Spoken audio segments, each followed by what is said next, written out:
Malam Pak Steven, numpang tanya, apakah setiap pengurapan itu sama atau ada berapa macam? Sebetulnya yang dimaksudkan sebagai pengurapan itu berbicara tentang pekerjaan Roh Kudus di dalam hidup kita, ya. Nah, pekerjaan Roh Kudus dalam hidup kita itu memang memiliki beragam tujuan. Ada tujuan Tuhan bekerja dalam hidup kita lewat Roh Kudusnya untuk mempersiapkan diri kita untuk suatu tugas, ya.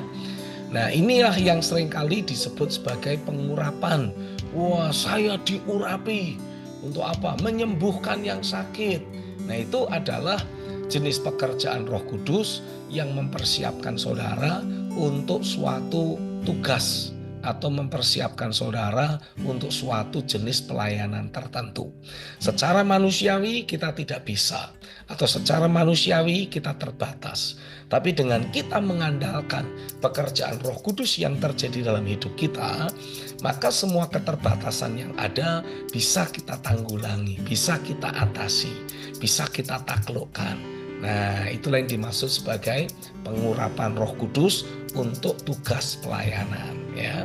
Tapi ada juga jenis pengurapan Roh Kudus yang tujuannya itu, atau pekerjaan Roh Kudus yang tujuannya itu memberi arahan.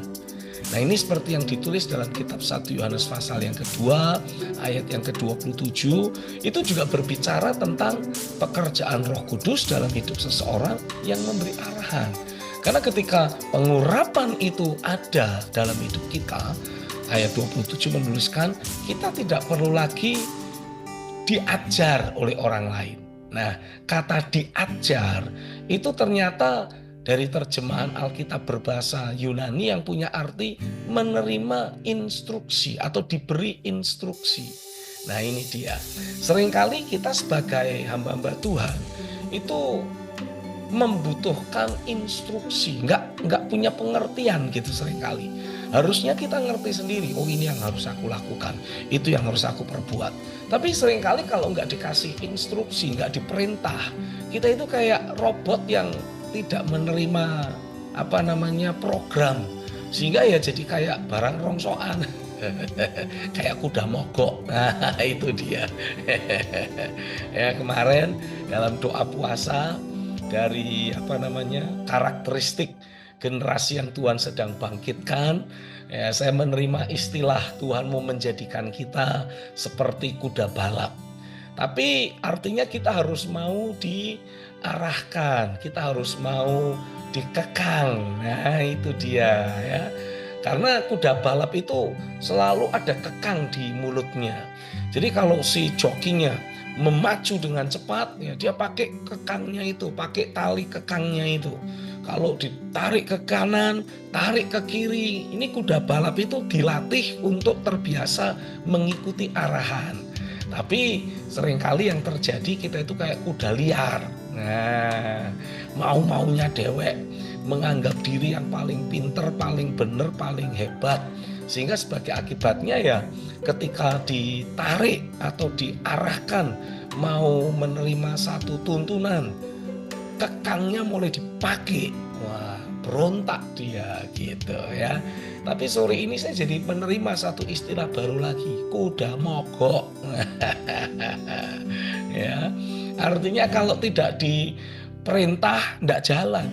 Walaupun tahu itu tugasnya, itu kewajibannya. Tapi kalau tidak diperintah tidak jalan gitu.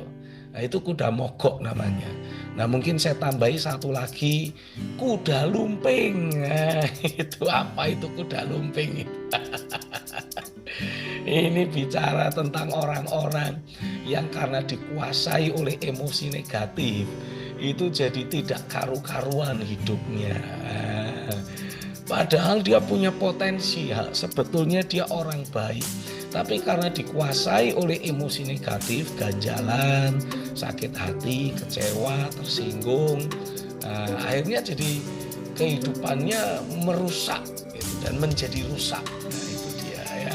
Jangan sampai saudara jadi kuda lumping, jangan mau jadi kuda mogok, dan pastikan kau bukan kuda liar. Nah, gitu ya.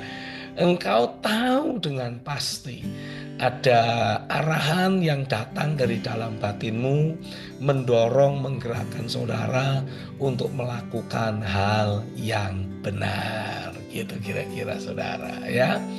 Oke, saya harap sudah cukup jelas.